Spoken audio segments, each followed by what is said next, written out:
Suatu ketika di depan sebuah rumah terdapat sebuah tong sampah yang terbuka. Gerombolan lalat nampak terbang berpesta di atas tong sampah tersebut.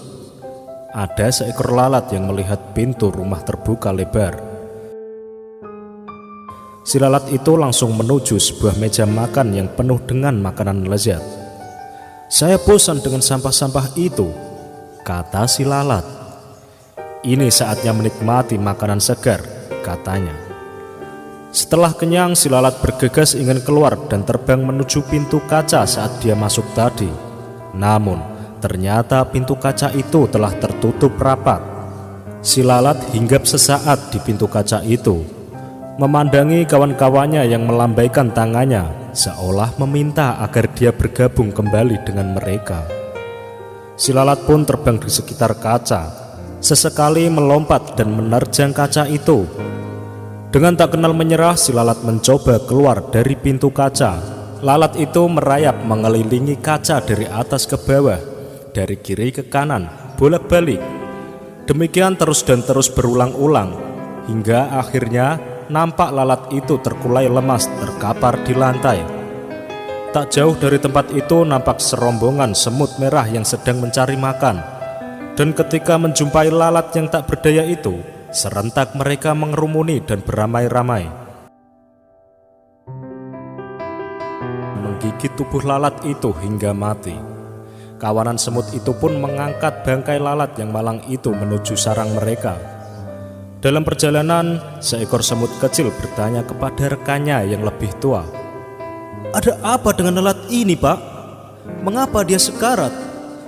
Semut yang lebih tua menjawab, "Oh, itu sering terjadi. Ada saja lalat yang mati sia-sia seperti ini. Sebenarnya mereka ini telah berusaha. Dia sungguh-sungguh telah berjuang keras berusaha keluar dari pintu kaca. Namun ketika tak menemukan jalan keluar, dia frustasi dan kelelahan hingga akhirnya jatuh sekarat dan menjadi menumpahkan malam kita."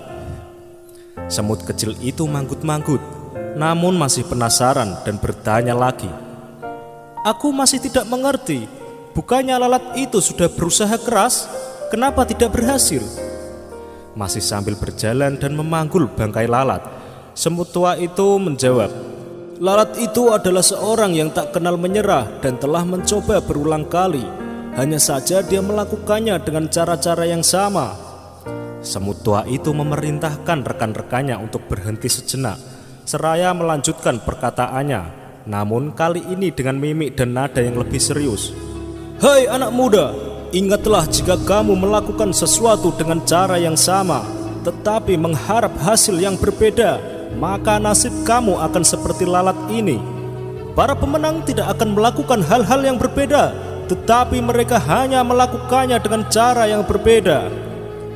Lihatlah anak muda, di atas pintu kaca itu terdapat lubang ventilasi udara.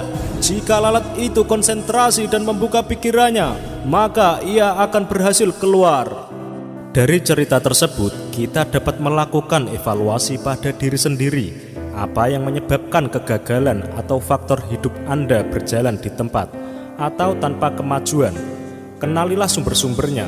Semakin Anda mampu merinci faktor kegagalan, maka semakin tajam Anda mencari solusinya, yang pastinya dengan cara yang berbeda.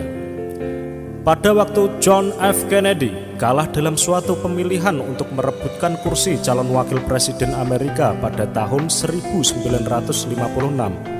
Dalam kegagalan tersebut, dia tidak putus asa dan tidak berhenti, tetapi sebaliknya ia berkata, "Sekarang kita sudah mengetahui kesalahan-kesalahan yang kita perbuat dan mengetahui apa yang harus kita perbuat untuk menang pada pemilihan yang akan datang.